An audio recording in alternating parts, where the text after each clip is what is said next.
See number 7, the pulmonary trunk, right over here, okay? Really, actually, no, sorry, number 13, right next to it, lateral to it, number 13, okay? Now go kind of inferior to that, right? Inferior to that. Use your imagination, remove number 7, like use your imagination, remove that, right? So 13 over here branches off into 24R and 24L. Can you all spot those two there, 24R and 24L? Cool beans? Okay, 2 right over here, okay?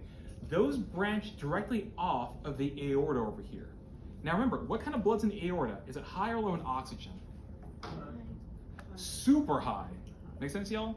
Remember, we just got back from the lungs, correct? We just got back from the lungs with fresh oxygen, and the blood here is super high in O2. If you don't believe me, look at the arteries that come after it, they're red. Okay, so it's super high in oxygen. So what happens is, these are actually the first blood vessels that branch off the aorta. They're kind of like, I'm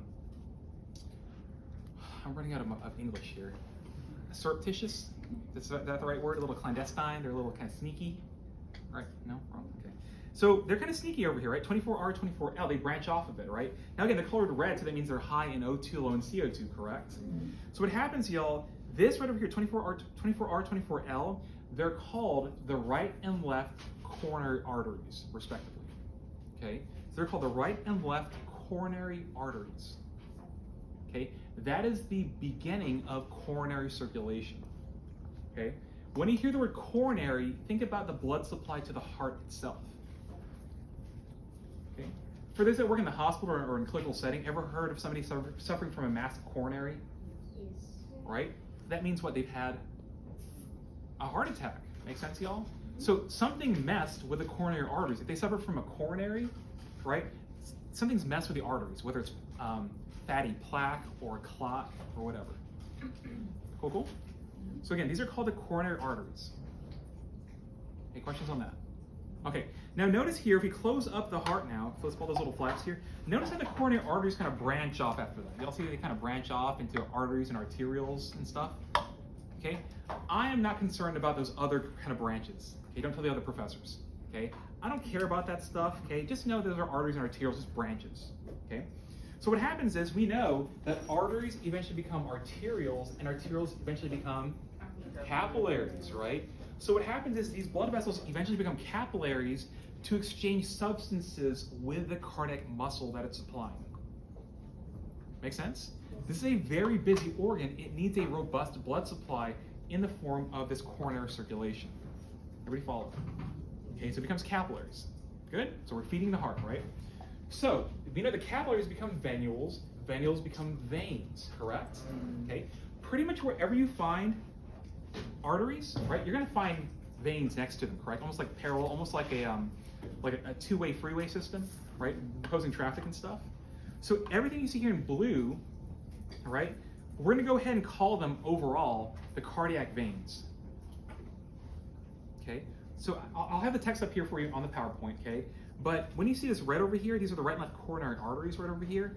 Anything you see here in blue, we're going to call them just the cardiac veins. Cool? Coronary arteries, cardiac veins. Okay. So we know that arteries transport blood away from the heart, correct? See how the coronary arteries are taking blood away from the heart? Yes, no? Okay, away from the heart, and eventually they branch off. And what do veins do? They transport blood back to the heart, right? So eventually, if you follow this, right, all those veins that we're talking about right over here, oh, my bad.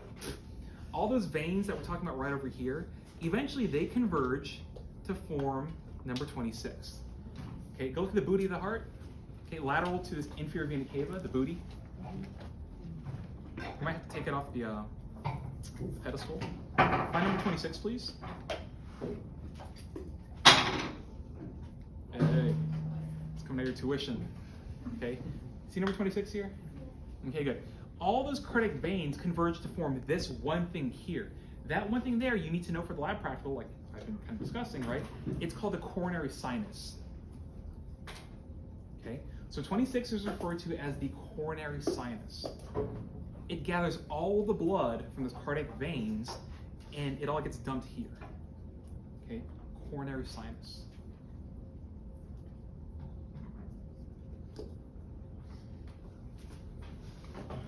Can you spell that? Gathers what? The what? Gathers what? Coronary sinus. Again, I'll have the words up here. I'll have the words. Don't worry, I'll put the words up there. Relax, relax, okay? Coronary sinus, yes? Okay. Now the coronary sinus, look where it deposits its blood. Y'all see number 29 over here? If you open up the right atrium, I think it's 29. Yeah, 29. It's right. It's the small one right there. Oops, there. That's the opening for the coronary sinus to deposit its blood back into the right atrium. So where are we? We're right at the beginning. We're back at the heart. Does this make sense? Yo, this is literally, okay? This is going to be the shortest circulation in the body. Literally the shortest, right? We left the heart, went around the heart, and we came right back to the heart. It's the shortest circulation in the body, which makes sense because if this heart needs a lot of blood, we can deliver it quickly and return it back quickly, refill, return it back, return it back, return it back. Make sense? Okay? Because this thing is very busy. Okay? So again, one more time, overall this whole thing is called coronary circulation. It is the functional blood supply to the heart. All right, y'all like words?